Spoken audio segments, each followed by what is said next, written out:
ကျွန်တော်တို့မစတင်ခင်မှာ subscribe လုပ်ဖို့နဲ့ like ပေးဖို့မမေ့ပါနဲ့ဦးကျွန်တော်တို့ရဲ့ဇာတ်လမ်းတွေကိုစက်ရုပ်တေးသေးလေးတွေအပြည့်ရှိတဲ့အခန်းတစ်ခန်းထဲမှာစတင်ထားပြီးအဲ့ဒီစက်ရုပ်အားလုံးကိုတော့ engineer ကျောင်းသားဖြစ်တဲ့ကျွန်တော်တို့ရဲ့သူရဲကောင်းဟွိုင်ဆူဟိုရှိုကတိစောက်ခဲ့တာပါသူဟာသူ့ရဲ့စကူတာကိုစီးပြီးတက္ကသိုလ်ကိုတွားခဲ့ပါတယ်အဲ့ဒီမှာလူတိုင်းကသူတို့ရဲ့အရေးချင်းတွေကိုပြသနိုင်ဖို့စေတနာဝန်ထမ်းပြပွဲတစ်ခုကျင်းပနေတာပါသူနဲ့သူတငယ်ချင်းတွေဟာတကယ်တော့စက်ရုပ်တိစောက်တဲ့နေရာမှာအရေးချင်းရှိကြပေမဲ့စပိန်ပြည်နယ်ဆိုင်ကန်းလေးတစ်ခုကိုပဲဖွင့်ထားခဲ့ကြပါတယ်သူဆိုင်ကန်းထဲကိုဝင်သွားတဲ့အခါမှာတော့သူတငယ်ချင်းတွေကဘာကိုမှစိတ်မဝင်စားပဲ virtual စက်ရုပ်ကိန်းတစ်ခုကိုပဲထိုင်ဆော့နေတာကိုတွေ့လိုက်ရပါတယ်သူလည်းတငယ်ချင်းတွေနဲ့အတူရောပြီးဆော့ရင်သူတို့တွေအရန်ဆူညံသွားတာကြောင့်စပိန်လာပြည်နယ်မိန်းကလေးတစ်ယောက်ဟာအဲ့ဒီအတန်ကျေကြီးကိုလန့်ပြီးထွက်သွားခဲ့ပါတယ်အဲ့ဒီအချိန်မှာပဲဟာချင်းဟဲချင်းဆိုတဲ့ wheelchair wheelchair နဲ့မိန်းကလေးတစ်ယောက်ကိုတွေ့ရပါတယ်သူမဟာခြေထောက်မတန်ဆွမ်းမှုရှိနေပြီး wheelchair ကိုအသုံးပြုပြီးသွားလာရသူပါသူမဟာတနက်ပြစ်တဲ့နေရာမှာအရန်ကိုကျွမ်းကျင်သူဖြစ်ပြီးသူမရဲ့တရုတ်ပြပွဲအပြီးမှာတော့လူတိုင်းကသူမကိုကျေးဇူးတင်ကြတယ်လို့သူမရဲ့ထူးချွန်တဲ့တနက်ပြည့်အရေးချင်းကိုလည်းအံ့ဩခဲ့ကြပါတယ်အဲ့ဒီနောက်မှာတော့သူမဟာစုဖြစ်ပေးတဲ့ဝက်ဝင်ရုပ်ကြီးနဲ့ပတ်သက်ပြီးတခြားပြိုင်ပွဲဝင်တယောက်နဲ့အခြေတင်စကားများခဲ့ပါတယ်သူမကအဲ့ဒီအယုတ်ကိုအတင်းဆွဲယူရာကနေမြေပြင်ပေါ်ကိုလဲကျသွားခဲ့ပါတယ်တစ်ဖက်မှာတော့ဟွိုင်ဆူဟာဂိမ်းထဲမှာပဲအာယုံပြေးရောက်နေပြီးသူတငယ်ချင်းတွေသူ့ကိုထားခဲ့တာကိုတော့မသိလိုက်ပါဘူးအဲ့ဒီနောက်မှာတော့ဟာချင်းဟာသူမရဲ့ဝီချက်ပေါ်မှာထိုင်ပြီးစုကိုလက်ခံရရှိနေတာကိုတွေ့ရပါတယ်ဒါပေမဲ့ကံမကောင်းစွာနဲ့ပဲသူမဟာဝီချက်ကိုတေချာမထိန်နိုင်ပဲဟွိုင်ဆူရဲ့ဆိုင်ကနေကိုအမတ်မတင်ဝင်သွားမိပြီးမြေပြင်ပေါ်ကိုနောက်တစ်ချိန်ထက်လဲကျသွားပါတယ်ဟွိုင်ဆူကသူမအဆင်ပြေလာလို့မေးတဲ့အခါမှာသူမကဘာမှမဖြစ်ကြောင်းနဲ့အားလုံးအဆင်ပြေကြောင်းပြန်ပြောပါတယ်သူကသူမရဲ့ဝီချက်နာကိုချင်းကပ်သွားပြီးဝီချက်ကိုကြည့်ကအထင်ကြီးသွားတယ်လို့ဝီချက်ရဲ့ထိန်းချုပ်မှုစနစ်မှာပြဿနာရှာဒီနေတာကိုလည်းသတိထားမိသွားပါတယ်သူကဝီချက်ကိုပြင်ပေးဖို့ကမ်းလှမ်းခဲ့ပြီးသူမကလည်းသဘောတူခဲ့ပါတယ်ခဏအတွင်းမှာလည်းသူကပြင်ပေးလိုက်တာကြောင့်သူမအရန်ပျော်သွားပြီးဒါကိုဘယ်လိုများဒီလောက်လွယ်လွယ်ကူကူပြင်နိုင်ရတာလဲလို့မေးပါတယ်သူဟာစက်မှု engineer mechanical engineer တယောက်ဖြစ်ကြောင်းပြောပြပါတယ်သူမပြုံးသွားပြီးသူကတော့ဒါဟာပြပွဲရဲ့အစိပ်ပိုင်းဖြစ်တဲ့အခမဲ့ဝန်ဆောင်မှုဆိုင်ငံဖြစ်ကြောင်းပြောပေမဲ့သူမကတော့သူ့ကိုကျေးဇူးဆက်ချင်နေပါသေးတယ်ဒါကြောင့်သူမကသူ့ကိုအပြင်သွားဖို့ခဏဖိတ်ခေါ်ပြီးကောင်းတဲ့စားတောက်ဆိုင်တီလာလို့မေးပါတယ်သူကသူတည်တဲ့စားတောက်ဆိုင်တစ်ခုကိုခေါ်သွားတဲ့အခါမှာတော့သူမတက်ရမယ့်လှေကားတွေအများကြီးကိုမြင်ပြီးဟာချင်းဟာအံ့ဩတုန်လှုပ်သွားပါတယ်သူမကတခြားဆိုင်သွားဖို့အကြံပြုပေမဲ့သူကတော့ဒီဆိုင်ကအစားအသောက်အရန်ကောင်းပြီးသူအမြဲလာစားနေကြပါလို့ပြောပါတယ်သူကသူမကိုကြောပိုးပြီးဝီချက်ကိုတော့အောက်မှာပဲထားခဲ့ကဆိုင်ထဲဝင်သွားပါတယ်စားတောက်ဆိုင်ပိုင်ရှင်နဲ့သူ့သမီးကသူတို့ကိုနှုတ်ဆက်ကြပြီးဆိုင်ရှင်ကဟွိုင်ဆူကိုအမြဲမှနေကြအစားတောက်ပဲလာလို့မေးပါတယ်ဟွိုင်ဆူကဟုတ်တယ်လို့ပြောပေမဲ့ဟာချင်းအတွက်ကတော့ပထမဆုံးအကြိမ်ဖြစ်တာကြောင့်သူမကအရင်ဆုံးမီနူကြည့်ဖို့လိုအပ်ပါတယ်ဒါပေမဲ့ဟာချင်းကသူနဲ့တူတူပဲမှစားခဲ့ပြီးအရသာကိုအရင်ကြိုက်သွားတယ်လို့သူ့ကိုဒီဆိုင်ခေါ်လာပြီးလို့လည်းပျော်ရွှင်ကြောင်းပြောပါတယ်စားတောက်ပြီးလို့ပြန်ခါနီးမှာတော့ဟွိုင်ဆူကသူမကိုပြန်ချီဖို့မေးသွားပြီးသူ့အိတ်ကိုပဲကြောပိုးလိုက်ပါတယ်ဒါကြောင့်သူမကသတိပေးလိုက်တော့မှသူကတောင်းပန်ပြီးအိတ်ကိုတေးချပြန်လွယ်ကသူမရဲ့ပြုတ်နေတဲ့ဖက်လက်ကျိုးကိုလည်းဒူးထောက်ပြီးချီပေးလိုက်ပါတယ်ပြီးမှသူမကိုကြောပိုးပြီးအောက်ကိုဆင်းလာတဲ့အခါမှာတော့သူမရဲ့ဝီချက်ပျောက်သွားတာကိုတွေ့လိုက်ရလို့နှစ်ယောက်လုံးလန့်သွားပါတယ်သူမကဝီချက်ကိုနေရာအနှံ့လိုက်ရှာနေတော့မှပဲဟာချင်းရဲ့အမကသူမကိုအိမ်ပြန်ခေါ်ဖို့ကားနဲ့ရောက်လာပါတယ်ဟွိုင်ဆူကသူ့ရဲ့တက္ကသိုလ်ကျောင်းသားကတ်ကိုသူမကိုပေးလိုက်ပြီးဖြစ်သွားတဲ့ကိစ္စအတွက်ပြန်ရောပေးပါမယ်လို့ပြပေါ်လိုက်ပါတယ်သူမလည်းအမဖြစ်သူနဲ့ကားပေါ်တက်သွားရင်သူနဲ့အတူကုံဆုံးခဲ့ရတဲ့နေ့အတွက်ပြောနေခဲ့ပါတယ်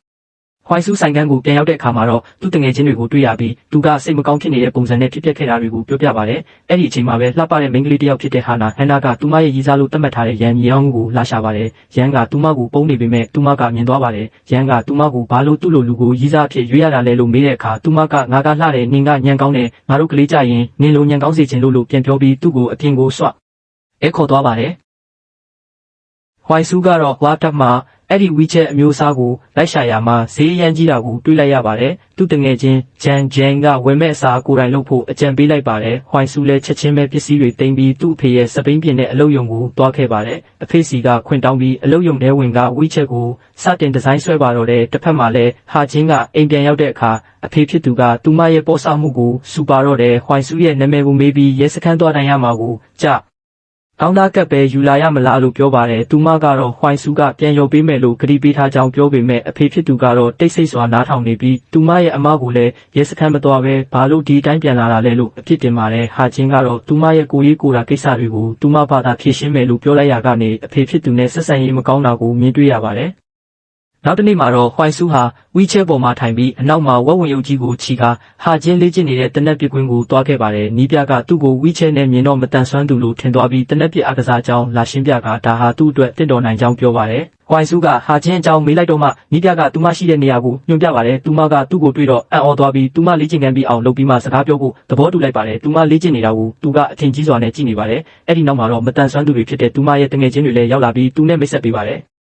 ယ်သူမကသူ့ကိုဘာလို့ဝီချက်ပေါ်ထိုင်နေတာလဲလို့မေးတဲ့အခါမှာတော့သူကဝေခွဲမရဖြစ်သွားပြီးမှမတ်တက်ရက်လိုက်ပြီးဝီချက်တွေကဈေးကြီးလုံးလို့ရှိတဲ့ပစ္စည်းတွေနဲ့သူမအတွက်တစ်ခုလုပ်ပေးခဲ့တာလို့ပြောပါတယ်သူမနဲ့သူမတငယ်ချင်းတွေကဝီချက်ကိုစမ်းကြည့်ပြီးအရန်သဘောကျသွားကြပါတယ်အဲ့ဒီနောက်မှာတော့သူတို့အားလုံးညဘက်အပြင်ထွက်ကြပါတယ်ဟွိုင်ဆူကအရက်တောက်ရင်ပင်ပန်းတက်လို့မကြိုက်ပေမဲ့သူတို့ကအတင်းတိုက်ကြပါတယ်သူတို့အားလုံးပျော်ပျော်ပါးပါးဆန်းလောက်ခဲ့ကြပြီးနောက်မှာတော့ဟွိုင်ဆူကသတိသိမ့်မရတော့တာကြောင့်သူ့မိသားစုဝင်တွေမြင်သွားတဲ့အထိတငယ်ချင်းတွေကအိမ်ရောက်ပြန်ပို့ပေးခဲ့ကြပါတယ်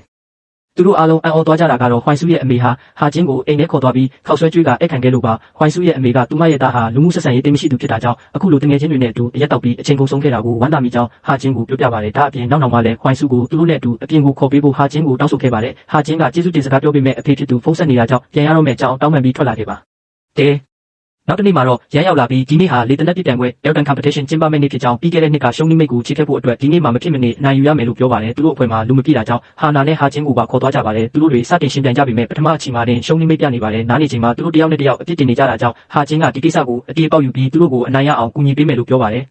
ဒုတိယအချိန်မှာတော့သူမရဲ့တနက်ပြစ်အရေးချင်းကိုအသုံးချပြီးရှင်းပြန်ခဲ့တာကြောင့်သူမရဲ့ကျေးဇူးနဲ့သူတို့အဖွဲ့အနိုင်ရရှိသွားပါတယ်အဲ့ဒီနောက်မှာတော့ဟွိုင်စုကသူတို့ကိုကားမောင်းပို့ပြီးကျယ်တွေကိုကြည့်ရင်အတူတူထိုင်ခဲ့ကြပါတယ်။ဟာချင်းကသူ့ကိုကျေးဇူးတင်ကြောင်းပြောပြီးသူမလိုအခြေအနေမျိုးနဲ့လူတွေအတွက်အခုလိုနေရာမျိုးကိုလာဖို့ဆိုတာခက်ခဲကြောင်းဒါပေမဲ့တနက်ပြစ်တဲ့အခါမှာတော့သူမရဲ့များတွေကိုလေထဲမှာလွတ်လပ်စွာပြစ်လွတ်နိုင်တာကြောင့်ပျော်ရွှင်ရကြောင်းပြောပြပါတယ်။သူကလည်းသူမကိုဝါသနာပါရာကိုဆက်လုပ်ဖို့အားပေးပြီးမကြခင်မှာအမျိုးသားအဆင့်တန်ခွင့်ရှိနေတာကိုလည်းသတိပေးပါတယ်။သူမကသူဘာလို့ဆက်ရုပ်တွေကိုဒီလောက်ချစ်တာလဲလို့မေးတဲ့အခါဆက်ရုပ်တွေကလူသားတွေရဲ့ဘဝကိုပုံမလွယ်ကူစေလို့ပါလို့သူကဖြေပါတယ်သူမကပြုံးပြီးဒါဆိုဆက်ရုပ်တွေကလူသားတွေနဲ့အတူအလုပ်လုပ်ပြီးငြိမ်းချမ်းရေးဖော်ဆောင်ပေးတာလားလို့မေးပါတယ်သူကအဲ့ဒီလိုမျိုးဖြစ်เสียမလို့ပေမဲ့လူသားတွေမလုပ်နိုင်တဲ့အရာတွေကိုဆက်ရုပ်တွေကလုပ်ပေးနိုင်တာလို့ပြောပါတယ်သူမကတော့သူမအတွက်ကတော့ဆက်ရုပ်စီကမဟုတ်ပဲလူသားတဦးစီကအကူအညီလိုအပ်တာလို့ပြန်ပြောပါတယ်နောက်ပိုင်းမှာသူတို့အားလုံးစုပေါင်းပြီးအရက်တောက်ဆန်းတော့ရင်ဟာချင်းဟာသူတို့နဲ့အတူအရန်ကိုပျော်ရွှင်နေခဲ့ပါတယ်အဲ့ဒီနောက်မှာတော့ဟာချင်းနဲ့ဟွိုင်စုတို့ဟာအပြင်ကိုခဏခဏအတူတူသွားရင်ပုံမရင်းနှီးလာကြပါတယ်သူမရဲ့အဖေကသူမစီကိုဖုန်းတွေအဆက်မပြတ်ဆက်နေပေမဲ့သူမကဖုန်းမကင်တာကြောင့်အဖေဖြစ်သူကစိုးရိမ်နေပါတယ်။သူမရဲ့အမရောက်လာပြီးစပွဲပေါ်မှာစာအိတ်တအိတ်တင်ထားခဲ့ပေမဲ့အဖေဖြစ်သူကဂရုမစိုက်ပဲတနက်ပြင်းနီးပြစီဖုန်းဆက်ပြီးဟာချင်းကြောင်းမေးပါတယ်။နီးပြကသူမလာရောက်လေ့ကျင့်သွားကြောင်းဒါပေမဲ့အခုဘယ်မှာလဲဆိုတာတော့မသိကြောင်းပြောပါတယ်။အဲ့ဒီအခါအမဖြစ်သူကစာအိတ်ထဲကစာရွက်တွေကိုအဖေဖြစ်သူကိုပြလိုက်ပါတယ်။အဲ့ဒါကတော့ဟာချင်းဟာနိုင်ငံခြားမှာပညာသင်ကြားဖို့ပညာသင်ဆု scholarship ရရှိထားတဲ့အကြောင်းတောင်းပါအဖေဖြစ်သူကညှင်းဆိုပြီးအိမ်တော်မပြူရတဲ့တရွေခီးမသွားရဘူးလို့ပြောပါတယ်အမဖြစ်သူကနှစ်နှစ်ပဲကြာမှဖြစ်ကြောင်းအမေဖြစ်သူကဟာချင်းကိုစောင့်ရှောက်ပေးနိုင်ကြောင်းပြောပေမဲ့အဖေကတော့အဲ့ဒီကိစ္စကိုလောလောဆယ်မေးထားလိုက်ဖို့ပြောပါတယ်သူကသူမကိုတားဆီးနေတာမဟုတ်ပေမဲ့စိတ်ချရဖို့အတွက်သူမကိုအိမ်တော်ချပေးဖို့လူကောင်းတစ်ယောက်ရှာနေကြောင်းမကြခင်မှာသူမအိမ်တော်ပြူရတော့မယ်လို့ပြောပါတယ်ဟာချင်းအိမ်ထဲဝင်လာပြီးသူမဘာသာသူတီးတန့်ခွဲနေခြင်းကြောင်းပြောပါတယ်အဖေဖြစ်သူကသူမတနေ့ကုန်ဘယ်သွားနေလဲလို့မေးပြီးသူနဲ့အတူအလုပ်လုပ်တဲ့သူရဲ့အမေကဟာချင်းရဲ့ဓာတ်ပုံကိုကြည့်ပြီးသဘောကျနေကြောင်းစိတ်ဆက်ဖို့အတွက်ပြောလာကြောင်းဆိုပါတယ်ဟာချင်းကအဲ့ဒီလူဟာဆိုင်ကိုရချင်လို့သူမကိုယူဖို့ကမ်းလှမ်းတာဖြစ်မှာဖြစ်ကြောင်းဆိုင်ကိုရသွားပြီးရင်သူမကိုအလွယ်တကူဆွပြစ်သွားနိုင်တာကြောင့်လက်မခံနိုင်ဘူးလို့ပြန်ပြောပါတယ်အဖေကတော့ထို့သူဟာလူကောင်းတစ်ယောက်ဖြစ်ပြီးဘယ်တော့မှအဲ့ဒီလိုလုပ်မှာမဟုတ်ဘူးလို့ပြောပါတယ်ဟာချင်းစိတ်ဆူသွားပြီးအပြင်ကိုလမ်းလျှောက်ထွက်သွားကနောက်ကလိုက်မလာဘူးပြောခဲ့ပါတယ်သူမဟာဟွိုင်စုရဲ့နေရာကိုသွားခဲ့ပြီးဗမျက်မှန်တက်ထားတဲ့သူ့ကိုတွေ့လိုက်ရပါတယ်သူကသူမကိုတွေ့တော့အံ့ဩသွားပြီးသူမကတော့ဆန်းကြည့်ချအင်းနေဆိုတာကြောင့်ခွင့်ပြုလိုက်ပါတယ်သူမမျက်မှန်တက်လိုက်တဲ့အခါကမ်းခြေတစ်ခုမှာကိုချီတောင်းနဲ့ကိုမတ်တက်ရက်နေတာကိုမြင်လိုက်ရပါတယ်အဲ့ဒီခံစားချက်ကသူမကိုစိတ်မသက်မသာဖြစ်စေတာကြောင့်မျက်မှန်ကိုပြန်ချွတ်လိုက်ပြီးစကားလမ်းကြောင်းလွှဲလိုက်ပါတယ်နောက်ပိုင်းမှာဟာနာနဲ့ရန်တို့လမ်းလျှောက်နေတော့အမျိုးသားတစ်ယောက်ကဟာနာကိုတားပြီးအော်ဟစ်ပါတော့တယ်ရန်ကအဲ့ဒီလူဟာဟာနာကိုသဘောကျပြီးတဝင်းတူနေတာမှန်းသိလိုက်ပါတယ်ဟာနာကသူမကိုအနောက်ရှက်မပေးဘူးပြောပြီးကြော်တက်သွားဖို့ကြိုးစားပေမဲ့အဲ့ဒီလူကတွန်းလိုက်တာကြောင့်သူမမြေပြင်ပေါ်လဲကျသွားပါတယ်ရန်ကဝင်ပါတဲ့အခါအဲ့ဒီလူကရန်ကိုချင်းချောက်ပြီးဝင်မပါဘူးပြောကဟာနာကိုအတင်းအဓမ္မခေါ်သွားဖို့ကြိုးစားပါတယ်ဒါကြောင့်ရန်ကဆုံးဖြတ်ချက်ချပြီးအဲ့ဒီလူကိုပြင်းပြင်းထန်ထန်ထိုးလိုက်ပါတယ်ရန်ဟာသူကိုယ်တိုင်လှုပ်လိုက်တဲ့အပြုအမူကြောင့်အံ့ဩသွားတယ်လို့ဟာနာကလည်းသူမဘက်ကကာကွယ်ပေးတဲ့အတွက်ပြောသွားပါတယ်နောက်တစ်နေ့မှာဟာချင်းဟာအမေဖြစ်သူနဲ့ထိုင်နေရင်အဖေရဲ့အပြုအမူတွေကြောင့်စိတ်ပြည့်ရကြောင်းနဲ့အမေနဲ့အတူလာနေခြင်းကြောင်းပြောပါတယ်ဒါပေမဲ့အမေဖြစ်သူကညှင်းဆိုပါတယ်ဟာချင်းဟာမကြခင်အိမ်အောင်ပြရတော့မှမို့လို့လွတ်လပ်စွာနေခြင်းနေတာကိုအမေဖြစ်သူကရိပ်မိပြီးသူမကိုအတ္တကြီးသူလို့ဆွဆွဲပါတယ်အမေဖြစ်သူကလူတွေဟာတခါတလေမှာတော့အတ္တကြီးကြီးနဲ့နေထိုင်ရတာမျိုးရှိတတ်တယ်လို့ပြောပါတယ်အဲ့ဒီနောက်မှာတော့ဟာချင်းဟာတငယ်ချင်းတွေနဲ့အတူအမျိုးသားအဆင့်ပြိုင်ပွဲအရေးချင်းစစ်ပွဲကိုတွားခဲ့ပေမဲ့အတင်းဖော်တယောက်ကရုတ်တရက်အတက်ယောဂထလာပြီးကားပေါ်မှာတိတိကျကျမထိုင်နိုင်ဖြစ်သွားပါတယ်ကားမောင်းမှုရောက်လာတဲ့ဟွိုင်စုကဒါကိုမြင်သွားပြီးနီးပြကထိုးတငယ်ချင်းကိုဆေးရုံအရင်ပို့ကနောက်မှပြန်လာခဲ့မယ်လို့ပြောပါတယ်ဟာချင်းကဟွိုင်စုကိုကားမောင်းပြီးသူတို့ကိုခေါ်သွားဖို့ပြောပေမဲ့သူကအရေးကြီးတဲ့ကိစ္စရှိနေလို့ဆိုပြီးစင်ကြေပေးကထွက်သွားပါတယ်နီးပြရောက်လာပြီးသူတို့ကိုနှုတ်ဆက်ကခီးထွက်လာခဲ့ကြပါတယ်လမ်းမှာတော့ဟာချင်းကတငယ်ချင်းတွေပြောပြဘူးတဲ့ဟွိုင်စုဟာငငယ်ကအခန်းပေါင်ထဲမှာပိတ်လောင်ခံခဲ့ရဘူးတာကြောင့်အခန်းချင်းတဲ့နေရာမှာကိုကြောက်ရွံ့တဲ့ဖော်ပြရှိတယ်ဆိုတာကိုသတိရသွားပါတယ်ဟွိုင်စုဟာဝမ်းထဲစွာနဲ့သူ့ရဲ့စကူတာကိုစီးလာခဲ့ပါတယ်။ဟာချင်းကသူ့အတွက်ကြောင့်သူမရဲ့ကြောက်ရွံ့မှုကိုရင်ဆိုင်ဖို့ဆုံးဖြတ်ပြီးသူ့ကိုကူညီဖို့တငယ်ချင်းတွေကိုပါခေါ်လာပါတယ်။ဟာနာကသူ့ဘေးမှာထိုင်ပြီးလမ်းညွှန်ပေးပါတယ်။ကားအမိုးဖွင့်ထားတာကိုသူကျင်တာရအောင်ဟာနာကအမိုးကိုပိတ်လိုက်ပါတယ်။သူစိုးရိမ်စိတ်တွေတက်လာတဲ့အခါအသက်ရှူနိုင်ဖို့အတွက်ရေကူးမျက်မှန်ကိုတက်ထားပါတယ်။သူကားမောင်းနေတော့မှဟာနာကမျက်မှန်ကိုချွတ်ပြီးအဝေးကိုလွှတ်ပစ်လိုက်ကစိတ်အေးထားပြီးအသက်ရှူဖို့ပြောပါတယ်သူလေ။အဲ့ဒီအတိုင်းလုပ်ပြီးဆက်မောင်းနိုင်ခဲ့တာကြောင့်တငယ်ချင်းတွေကသူကြောက်ရွံ့မှုကိုကြော်လွှားနိုင်ခဲ့လို့ပြောသွားကြပါတယ်။ ပြိုင်ပွဲပြီးသွားတဲ့အခါမှာတော့ဟာချင်းဟာတငယ်ချင်းတွေနဲ့ကားပေါ်မတက်ခင်ဟွိုင်ဆူကားနဲ့ရောက်လာတာကိုတွေ့လိုက်ရပါတယ်။သူမကတငယ်ချင်းတွေကိုနှုတ်ဆက်ပြီးသူနဲ့တူလိုက်သွားဖို့ဆုံးဖြတ်လိုက်ပါတယ်။သူကားကိုကောင်းကောင်းမောင်းနိုင်နေပြီးမကြောက်တော့ပါဘူး။ဒါပေမဲ့စိုးရိမ်စိတ်ရုတ်တရက်ပြန်ဝင်လာရင်အသက်ရှူရလွယ်အောင်မျက်မှန်မှာပိုက်လေးတစ်ခုကိုကတ်ထားပါသေးတယ်။အဲ့ဒီအချိန်မှာကားတစ်စီးကသူတို့ကိုအနောက်ကနေဝင်တိုက်မိပြီးပြင်းထန်တဲ့မတော်တဆမှုဖြစ်သွားပါတယ်။ဟွိုင်ဆူသတိလစ်သွားပြီးငငယ်ကတငယ်ချင်းတွေဝိုင်းနိုင်ခြင်းပြီးအခန်းထဲပိတ်လောင်ခဲ့တာတွေကိုပြန်မြင်အောင်နေပါတယ်။ဟာချင်းကသူ့ကိုနှုတ်ဖို့ကြိုးစားပေမဲ့သူကတော့အော်ဟစ်ပြီးတက်နေပါတယ်။သူ့ကိုဆေးရုံပို့လိုက်ရပြီးသူမကတော့အဲ့ဒီမှာထိုင်ငိုနေပါတယ်။ဟွိုင်ဆူရဲ့အမေရောက်လာပြီးသူမကိုနှစ်သိမ့်ကအခုလိုဖြစ်သွားလို့တားဖြစ်သူကိုထားမသွားဖို့တငယ်ချင်းအဖြစ်ဆက်နေနိုင်ကြောင်းနဲ့အားလုံးဘေးကင်